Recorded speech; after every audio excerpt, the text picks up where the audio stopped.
नमस्कार दोस्तों। आज का जो हमारा टॉपिक है वो रिसोर्स के संकल्पना से संबंधित है, संसाधन की संकल्पना से संबंधित है। संसाधन के प्रति जो दृष्टिकोण है वो समय के हिसाब से बदलता रहा है और उसके कारण उसका जो है संकल्पना भी बदलते रहा है। जैसे सर्वप्रथम अगर बात करें तो संसाधन को डिफाइन किया जाता था कि वह वस्तु जिसका आकार निश्चित हो, जिसे हम छू सकें, जो स्पर्शनीय हो या जिससे हम आर्थिक लाभ प्राप्त कर सकें, वो संसाधन होता है। बाद में जिमरमैन आया। जिमरमैन ने संसाधन की संकल्पना को एक अलग वे में लेके गए और कहा कि जो ग्रेटेस्ट रिसोर्स है वो सुपीरियर ब्रेन पावर होता है, और उन्होंने कहा कि मनुष्य को संतुष्टि प्रदान करने वाली कोई भी चीज़ संसाधन है। अब बाद में 1968 में यूनाइटेड नेशन ऑर्गेनाइजेशन, संयुक्त राष्ट्र संघ ने संसाधन को परिभाषित करते हुए कहा कि मनुष्य की इच्छाओं की पूर्ति करने वाली कोई भी चीज़ संसाधन है। अब यहाँ पे ये तीनों परिभाषाएं या संसाधन के प्रति ये तीनों दृष्टिकोण समय के हिसाब से बदलते रहे। यहाँ पे एक चीज़ देखने की बात है कि यहाँ पे कुछ चीज़ें कॉमन है। पहला ये चीज़ कि संसाधन वो है जो या तो उपयोगी है या जिसे मनुष्य अपनी ज़रूरतों के हिसाब से उपयोगी बना सकता है। कहने का ये मतलब है कि अल्टीमेटली जो संसाधन का लक्ष्य होता है वो यही होता है कि मनुष्य की इच्छाओं को पूर्ति करना या मनुष्य को संतुष्टि प्रदान करना। हाँ, ये अलग बात है कि उसमें दो चार आप कह सकते हैं कि उसका आकार एक होता है जो निश्चित होता है, आप छू भी सकें, आर्थिक लाभ भी दे सकें। ऐसा नहीं है कि आप उसको स्पर्शनीय या नहीं देख पाते हैं तो वो संसाधन नहीं है। जैसे हवा की अगर हम बात करें तो वो भी एक संसाधन है। अगर कल के डेट में समुद्र के बारे में हम जानते हैं लेकिन जो है वो हम उसको देख नहीं पाते, छू नहीं पाते, तो इसका मतलब ये नहीं कि वो संसाधन नहीं है। तो यही मतलब है कि संसाधन के अंतर्गत वे सभी चीज़ें आ जाती हैं जो या तो उपयोगी हों या जिसे मनुष्य अपनी ज़रूरतों की पूरी करने के लिए उपयोगी बना सकता है। अब ये संसाधन दो तरीके से हो सकता है, या तो वो प्रकृति से डायरेक्ट हमें प्राप्त हो रहा है जिसे हम प्राकृतिक संसाधन के संदर्भ में समझते हैं या मैनमेड संसाधन कहते हैं।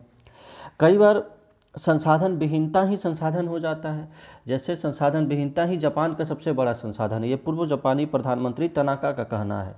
उनका ये मानना है कि संसाधन विहीन अगर व्यक्ति होता है तो वो, जिसको एक तरह से हम सिंपल स्टेटमेंट से भी समझ सकते हैं कि आवश्यकता ही आविष्कार की जननी होती है।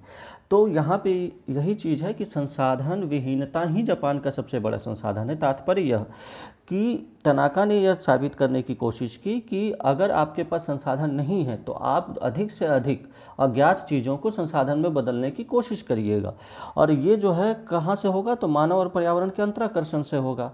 तो कहने का मतलब ये है कि यहाँ पे हम कह सकते हैं कि संसाधन का जो संकल्पना है वो स्थैतिक नहीं है, वो स्टैटिक नहीं है। संसाधन की संकल्पना गत्यात्मक होती है। अब संसाधन की संकल्पना गत्यात्मक क्या होती है कि संसाधन होते नहीं बनते हैं। ये एक जिमरमैन का बहुत ही बेसिक कॉन्सेप्ट है कि संसाधन होते नहीं बनते हैं, resource are not they become. कहने का तात्पर्य यह कि यह एक गत्यात्मक संकल्पना को बताता है, मतलब कि संसाधन तटस्थ होते हैं, न्यूट्रल होते हैं नेचर में। मनुष्य अपनी कार्य क्षमता क्या होगा कि संपर्क से तकनीकी की क्षमता में वृद्धि करेगा। तो ये जो मनुष्य अपनी कार्य क्षमता के द्वारा उसका उपयोग करता है। जैसे ऊपर के फिगर से आप समझ सकते हैं कि मानव और पर्यावरण के सतत अंतराकर्षण से क्या हो रहा है कि मानवीय संस्कृति का विकास हो रहा है, कल्चरल डेवलपमेंट हो रहा है। अब मानवीय संस्कृति का विकास होगा, मानव का विकास होगा, तो नवीन तकनीकी और नवीन इच्छा शक्ति का खोज होगा। उसके बाद क्या होगा कि सांस्कृतिक भूदृश्य में परिवर्तन आएगा। जैसे ये आप फिगर जो देख के आप समझ रहे हैं कि ये मैन और इन्वायरमेंट का रिलेशनशिप है।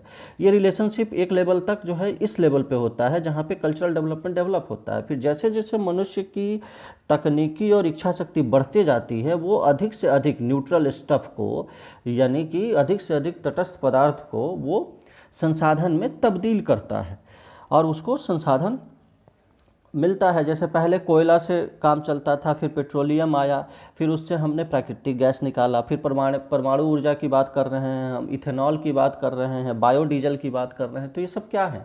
ये सब नेचर में पहले से न्यूट्रल थे, लेकिन हमने उसको अपनी इच्छा शक्ति से, उसको अपनी तकनीकी से, अपने आवश्यकताओं के हिसाब से उसको डेवलप करना शुरू किया और वो संसाधन के तौर पे बदलने लगा।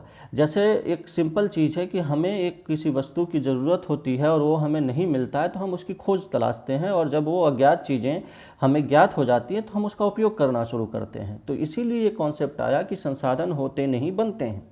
अब जो निचला फिगर है, दूसरा फिगर ये बताता है कि मानव का प्रकृति पर्यावरण से जो अंतराकर्षण होता है उसमें मानव की इच्छा होती है, और उस अंतराकर्षण से वातावरण में संशोधित भूदृश्य का निर्माण होता है। हालांकि प्रकृति उसमें कुछ संशोधन भी करती है, कुछ प्रतिक्रिया भी करती है। तो उससे जो है समस्याएं उत्पन्न होती हैं, या आप कह सकते हैं कि वो एक आइडियल कंडीशन है। तो संसाधन को बनाने के लिए ज़रूरी है कि हमें उस चीज़ में संतुलन स्थापित करना होगा, क्योंकि मानव की इच्छा जो है वो अनंत है, लेकिन योग्यताएं जो है वो उसका प्लस पॉइंट है। और वो आवश्यकता की पूर्ति के लिए क्या करता है, संसाधन का उपयोग करता है, जो कि इसको इच्छा की पूर्ति करती है। और संसाधन का उपयोग करने के क्रम में प्रकृति कुछ लेवल तक उसका प्रतिरोध करती है, यानी जो मानव संशोधित भूदृश्य है वो वातावरण उसका प्रतिक्रिया एक तरह से हम समझ सकते हैं। तो ये जो प्रतिरोध होता है उस संदर्भ में ये समझने की ज़रूरत है कि उस प्रतिरोध को कहीं ना कहीं हमें संतुलित रखने की आवश्यकता होती है। अगर हम रिसोर्स को सिंपल वे में समझें तो रिसोर्स को हम नवीकरणीय के आधार पे, उत्पत्ति के आधार पे, उपयोगिता के आधार पे अलग अलग भागों में बांट सकते हैं। अगर रिन्यूएबिलिटी के आधार पे कहें तो कह सकते हैं कि रिन्यूएबल या नवीकरणीय होता है, या नॉन रिन्यूएबल होता है, अनवीकरणीय होता है। रिन्यूएबल का मतलब हो गया कि जो है आपका उसमें सोलर एनर्जी आ जाएगा, टाइडल एनर्जी आ जाएगा, हाइडल पावर हो गया, विंड हो गया, एनर्जी हो गया, यानी कि क्षितिजल पावक वाला जो कॉन्सेप्ट है वो एक तरह से नवीकरणीय है। नॉन रिन्यूएबल का मतलब कि अनवीकरणीय होगा। अगर उसको हम दो भाग में बांट दें तो हम कह सकते हैं कि मेटालिक, नॉन मेटालिक होगा, या मिनरल रिसोर्स, एनर्जी रिसोर्स होगा, तो वो एक अलग पार्ट हो जाता है। एक साइकिलिक का मतलब कि वो एक चक्र पूरा करके कंप्लीट करता है उसको। ओरिजिन या उत्पत्ति के आधार पे हम दो भाग में बांट सकते हैं, या तो वो जैविक होगा या अजैविक होगा।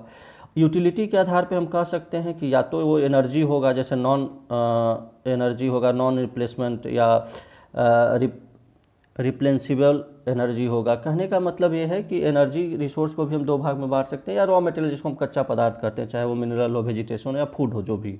तो ये एक क्लासिफिकेशन रिसोर्स का बताता है। यहाँ पे आप देख सकते हैं कि प्राकृतिक संसाधन को हमने दो भाग में बांटा है। एक भाग नवीकरणीय का है, एक भाग अनवीकरणीय का है। नवीकरणीय का मतलब जिसमें सन हो गया, आपका अदर बायोटिक रिसोर्स हो गए, जैसे solar energy, tidal energy, wind energy, ये सारी चीज़ें, बायोगैस हो गया, फिर प्लांट्स एंड एनिमल से जो रिप्रोडक्शन एंड ग्रोथ होता है उसका, इकोसिस्टम, लैंड, सॉइल, ये सारे जो है रिन्यूएबल रिसोर्स में आते हैं। नॉन रिन्यूएबल रिसोर्स की अगर हम बात करें तो उसमें हम दो भाग में बांट सकते हैं। एक भाग जो है वो मिनरल रिसोर्स है, जिसमें metallic mineral, non metallic mineral आते हैं। मेटालिक मिनरल में फेरस मेटालिक मिनरल जैसे आयरन, मैग्नीज, क्रोमाइट हो जाते हैं। नॉन फेरस में जैसे गोल्ड हो गया, सिल्वर हो गया, कॉपर हो गया, टीन हो गया, जिंक हो गया, एल्युमिनियम हो गया। तो ये सारे जो हैं ये अलौह धात्विक खनिज और लौह धात्विक खनिज। तो धात्विक खनिज के दो पार्ट हो जाते हैं। अगर हम बात करें अधात्विक खनिज की तो उसके अलग पार्ट होते हैं, जिसमें लाइम स्टोन होता है, डोलोमाइट, माइका, जिप्सम, ये सारी चीज़ें आती हैं। ऊर्जा संसाधन की अगर बात करें तो उसमें जैविक ऊर्जा हो जाएगा, वायल हो जाएगा, गैस हो जाएगा, लिग्नाइट हो जाएगा, पीट हो जाएगा। तो ये सारे चीज़ जो हैं, जिसको कोल हम कह सकते हैं ओवरऑल, तो ये सारे रिसोर्स के टाइप हैं, जिसको अलग अलग टाइप से क्लासिफिकेशन किया गया है। अब यहाँ पे एक चीज़ समझने की ज़रूरत है कि भारत में, खासकर अगर हम भारत के संदर्भ में इसको लें, तो संसाधन जो हम कहें कि संसाधन होता नहीं बनता है, तो एक आम आदमी तो कोयला नहीं खोज सकता है, एक आम आदमी तो पेट्रोलियम नहीं खोज सकता है। तो उसके लिए कई सारे ऑर्गेनाइजेशन काम करते हैं। मैं भारत के संदर्भ में आपको उदाहरण देना चाहूँगा। वो ऑर्गेनाइजेशन जो है उससे संबंधित होते हैं, जैसे कि संसाधन के अन्वेषण करना, उसका शोषण, उसके संरक्षण की बात करना। तो जैसे कोलकाता में स्थित जियोलॉजिकल सर्वे ऑफ इंडिया है, भारतीय भूवैज्ञानिक सर्वेक्षण कोलकाता में है। इंडियन ब्यूरो ऑफ माइंस है, भारतीय खान ब्यूरो, इसके अलग अलग इसका रीजनल सेंटर भी है भारत में फैला हुआ। उसके अलावा खनिज अन्वेषण निगम है, जिसको MECL कहा जाता है, मिनरल एक्सप्लोरेशन कॉरपोरेशन लिमिटेड। इसका कारखाना जो महाराष्ट्र के नागपुर में स्थित है, कारखाना सॉरी मैं बोला, वो हेडक्वार्टर जो है। फिर राष्ट्रीय खनिज विकास निगम limited, national mineral development corporation, ये हैदराबाद में स्थित है। तो ये जो 4 संस्थाएं हैं, चाहे वो भारतीय भूवैज्ञानिक सर्वेक्षण हो कलकत्ता, भारतीय खान ब्यूरो हो, या खनिज अन्वेषण निगम हो नागपुर, राष्ट्रीय खनिज विकास निगम लिमिटेड हो हैदराबाद। तो ये सब खनिजों के अन्वेषण, शोषण और संरक्षण से रिलेटेड होते हैं।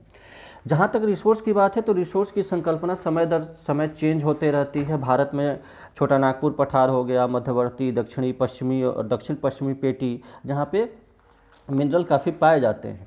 और अगर हम बात करें तो 18th सेंचुरी में माना जाता है कि 18वीं सदी में माइनिंग का एविडेंस मिला था, लेकिन समय दर समय पे वो तेज़ी से बढ़ने लगा और आज जो है लगभग 1500 से 1600 टाइम इंक्रीज कर गया है। तो ये कहीं ना कहीं जो है मतलब आप कह सकते हैं कि मानव की आवश्यकताएं बढ़ती जा रही हैं और मिनरल का एक्सप्लोरेशन भी तेज़ी से बढ़ता जा रहा है। अब ये तेज़ी से बढ़ने का कारण, हेवी इंक्रीज के कारण कहीं ना कहीं इन्वायरमेंटल डिग्रेडेशन, कहीं ना कहीं उसके खपत पे जो है आधिक्य होते जा रहा है। और ये हम जानते हैं कि जो रिन्यूएबल सोर्स हैं वो तो ठीक है, लेकिन जो नॉन रिन्यूएबल सोर्स हैं उनका एक टाइम लिमिट होता है और हो सकता है कि वो एक समय के बाद समाप्त हो जाए। तो उसके बाद फिर मनुष्य क्या करेगा? तो उसके लिए ज़रूरत हो जाता है कि हम उसको संरक्षण करें, डिफरेंट कानून बना के। जैसे माना जाता है भारत की अगर हम संदर्भ में इसको समझें तो भारत में जो करंट यूटिलाइजेशन रेट है, यानी वर्तमान में जो उपयोग कर रहा है भारत अपने संसाधनों का, तो उसका जो कुकिंग कोल है वो 13 साल में समाप्त हो जाएगा। अभी जितना संसाधन है उसके संदर्भ में अगर हम समझें तो नॉन कुकिंग कोल 116 साल तक चलेगा। कॉपर 36 साल के आसपास का एज बताया जा रहा है कि उसके बाद नहीं मिल पाएगा। आयरन और 32 साल, बॉक्साइट 30, जिंक 50 साल, गोल्ड 10 साल। तो ये सब क्या है? ये ऐसा पोजीशन है कि इस समय हो सकता है कि ये संसाधन समाप्त हो जाए। अलग बात है कि इनके बीच हम और नए संसाधनों को खोज पाएँ। तो संरक्षण हेतु जरूरी है कि विवेकपूर्ण नीति अपनाई जाए। अब यहाँ पे चाहे वो नेशनल मिनरल पॉलिसी इंडिया का है या हर कंट्री अपना अपना जो है मिनरल पॉलिसी बनाता है, जिसमें मिनरल को रेगुलेट या उसका डेवलपमेंट करे, उसका सस्टेनेबल डेवलपमेंट से जोड़ के देखे, उसके बदले में रिसर्च एंड डेवलपमेंट से जो है प्रतिस्थापन खनिज करे। जैसे अगर एनर्जी रिसोर्स की हम बात करें तो आज सोलर एनर्जी पे, विंड एनर्जी, टाइडल एनर्जी, इन सब पे जो है निर्भरता बढ़ाने की कोशिश की जा रही है, क्योंकि हम जानते हैं कि कोल हो गया, नेचुरल गैस हो गया, ये सब हो सकता है कम हो जाए। तो ये सारी चीज़ें हैं, चाहे वो एनर्जी हम कम से कम यूज करें, जिसमें एलईडी लाइट हो गया, पावर ग्रिड, ये सब डेवलप हो रहे हैं। तो तात्पर्य यह है कि संसाधन जो हम बना रहे हैं अपनी उपयोगिता के लिए या अपनी आवश्यकता की पूर्ति के लिए, तो ज़रूरी ये है कि उस न्यूट्रल स्टफ को अगर संसाधन में हम तब्दील कर रहे हैं, जिसको जिमरमैन ने कहा कि संसाधन होते नहीं बनते हैं, तो उसके लिए ये भी हमें ध्यान रखने की ज़रूरत है कि उस संसाधनों का दोहन या उस संसाधनों का उपभोग एक विवेकपूर्ण हो, एक सही तरीके से हो, ताकि वो संसाधन लंबे समय तक टिके और आने वाली पीढ़ियों को भी लाभ पहुँचाए। और उसको हम कह सकते हैं कि वो एक संपोषणीय विकास या सतत विकास की संकल्पना को मान के हमें चलना होगा। तो ओवरऑल ये संसाधन का एक बेसिक समझ विकसित होता है इससे। आई होप आपको अच्छा लगा होगा। नेक्स्ट क्लास में अन्य टॉपिक पे हम चर्चा करेंगे। आपका दिन शुभ हो, स्वस्थ रहें, खुश रहें। धन्यवाद।